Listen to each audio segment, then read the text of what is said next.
Fred Hammond, a name that's long been synonymous with gospel excellence, faith, and integrity, has just found himself at the center of a storm that no one saw coming.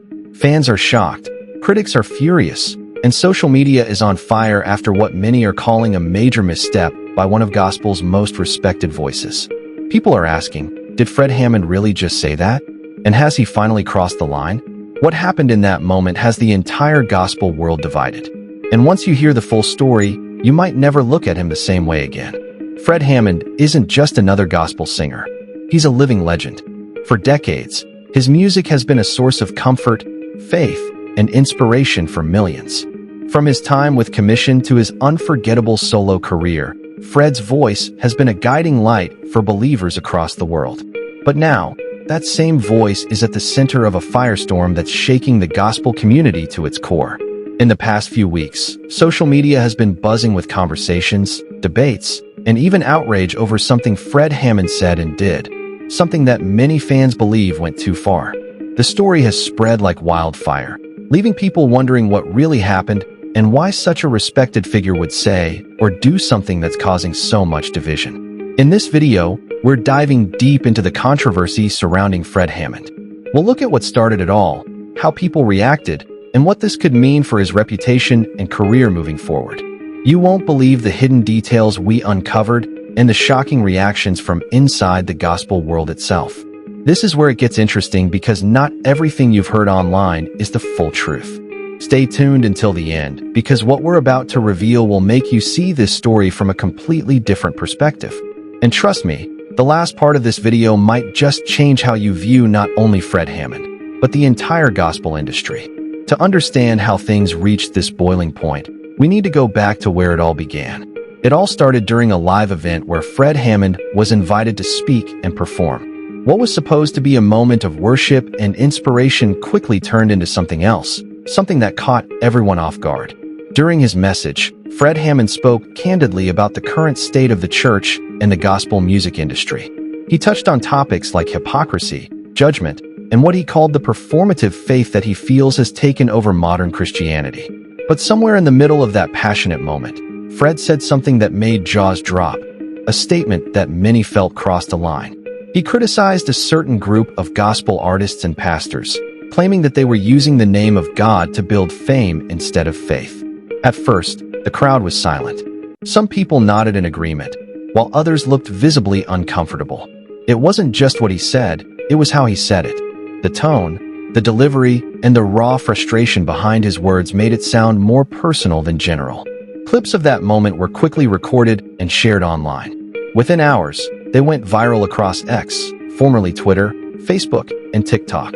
Thousands of users started dissecting every word he said, debating his true intentions.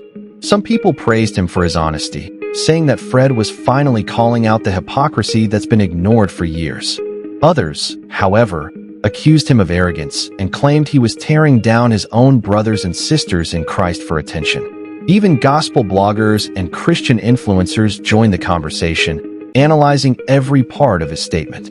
One clip in particular showed Fred saying, "You can't serve two masters, God and the stage." That line became the headline for countless posts and reaction videos, sparking even more speculation about who he was referring to.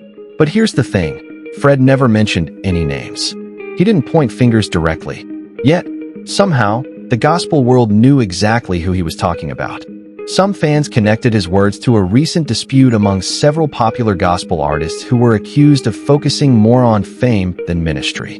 And that connection is what turned Fred's statement from a moment of reflection into a full-blown controversy. By the end of that week, what started as a single comment had grown into a movement. Some were calling it Fred Hammond's truth moment, while others labeled it the gospel industry divide. But what many didn't know was that this wasn't the first time Fred Hammond had spoken about these issues. In fact, he had hinted at his frustrations years ago, long before this viral moment ever happened.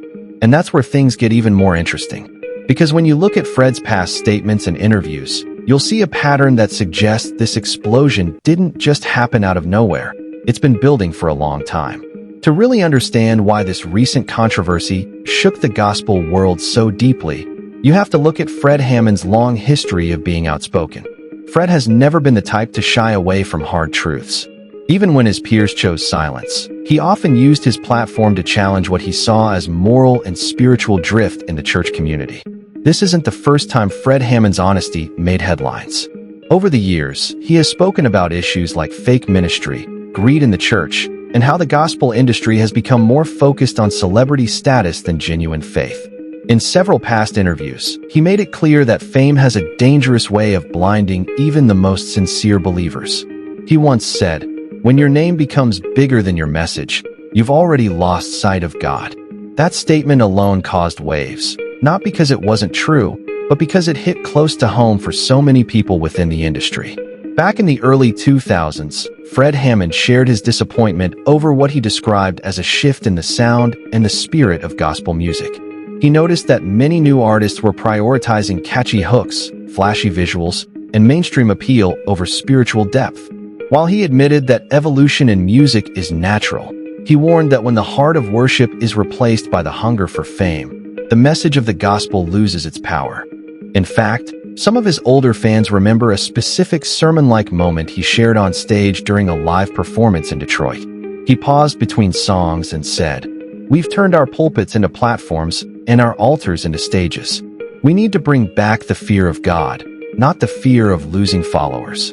That clip resurfaced online right after his recent comments went viral, reigniting old debates and proving that Fred Hammond's stance on the issue has been consistent all along.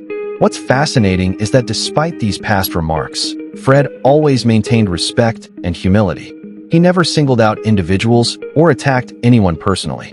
Instead, he focused on the overall direction of gospel culture. But this most recent outburst felt different, sharper, more emotional, and undeniably more direct. That's why so many people were caught off guard. It felt like years of bottled-up frustration finally burst through in one unfiltered moment. Some insiders even claim that Fred's recent statements stem from private conflicts within the gospel community. There have been whispers about disagreements between Fred and a few high-profile artists over creative direction, ministry integrity, and personal conduct behind the scenes. Although no one has gone on record, sources close to the situation say tensions have been brewing for months. Fred's speech at that event might have been the moment where those tensions finally spilled into public view. Still, others argue that Fred's timing couldn't have been more appropriate. They say he's simply voicing what many gospel veterans have been feeling but are too afraid to say out loud. In their eyes, Fred Hammond isn't stirring drama. He's calling for revival. He's challenging artists, pastors, and believers to take an honest look at themselves and return to the core of what gospel truly means.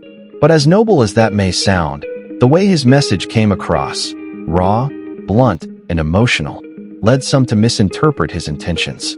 Many fans believed he was attacking individuals instead of the system. This misunderstanding is what escalated the situation even further. And when you add social media into the mix, the fire spreads even faster. Within days, Fred Hammond's comments had turned into memes, reaction videos, and heated Twitter threads. It wasn't just about gospel music anymore. It became a cultural conversation about authenticity, accountability, and leadership in the church. But what happened next would take things from controversy to chaos, because Fred didn't stay silent after the backlash. In fact, what he did next surprised everyone and left both supporters and critics stunned. Once the controversy reached its peak online, Fred Hammond did what most people didn't expect. He spoke up. Instead of letting the noise fade away, Fred decided to address the issue head-on. Within a few days of the viral clip circulating across social media, he took to Instagram Live and posted a lengthy message on X, formerly Twitter, where he opened up about what really happened and how he felt about the public's reaction. When Fred appeared on that live stream, he looked calm but noticeably disappointed. You could tell he wasn't angry. He was hurt. He started by saying, "I've seen a lot of people talking about what I said, but very few are talking about why I said it." That one line instantly set the tone for what became one of the most emotional and reflective statements he's ever made publicly. Fred went on to explain that his words weren't meant to tear anyone down, but to challenge people to reflect.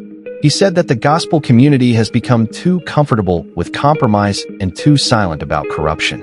He shared how over the years he's watched artists lose themselves in the fame, the lights, and the pressure to be relevant.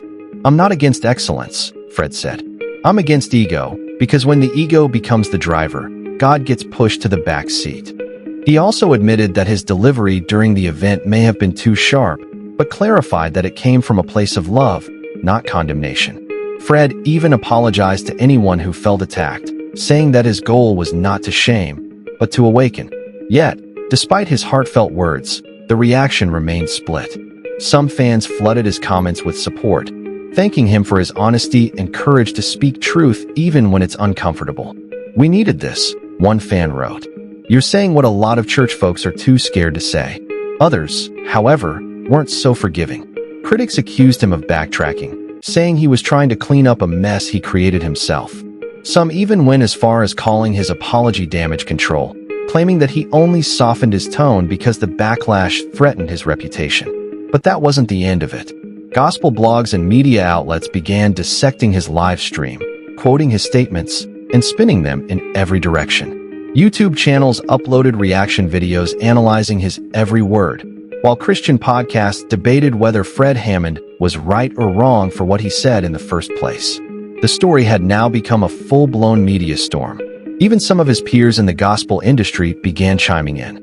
A few well-known gospel singers subtly supported Fred, posting cryptic messages about truth-telling in uncomfortable times. Others posted more cautious responses, urging believers not to confuse conviction with criticism. Behind the scenes, however, several reports suggested that a few artists felt personally attacked and had even cut ties with Fred temporarily. Despite all that, Fred Hammond didn't retreat. In a later interview on a popular Christian radio show, he doubled down on his message, though in a calmer, more reflective tone. He said, "I'm not here to tear down the church. I'm here to remind it of who it's supposed to be. I love the gospel world too much to stay silent when I see it slipping." That line resonated deeply with both his fans and his critics. It reminded everyone that Fred's passion for truth wasn't born out of bitterness, but out of genuine care for the faith he's represented for decades. What made this entire situation even more fascinating was how it exposed a larger divide within the gospel community, a divide between the older generation of gospel artists who value substance and humility, and the younger, more modern generation who embrace visibility and branding as part of their ministry. Fred's comments unintentionally reignited that generational debate, forcing both sides to confront uncomfortable questions about what gospel music has become. And as the dust started to settle, something unexpected happened. Rather than losing support, Fred Hammond began to gain new followers, especially among those who feel disillusioned with the direction of mainstream gospel culture. They saw him as a voice of accountability in a time when truth often gets buried beneath trends. But even as support grew, the controversy was far from over, because just when everyone thought things were calming down, another video surfaced. A clip from years ago showed Fred Hammond making a similar statement, but this time in a private setting. The resurfaced footage reignited the debate all over again and made people question whether this has been a long-standing battle within him all along. Just when it seemed like the controversy surrounding Fred Hammond was beginning to quiet down, an old video emerged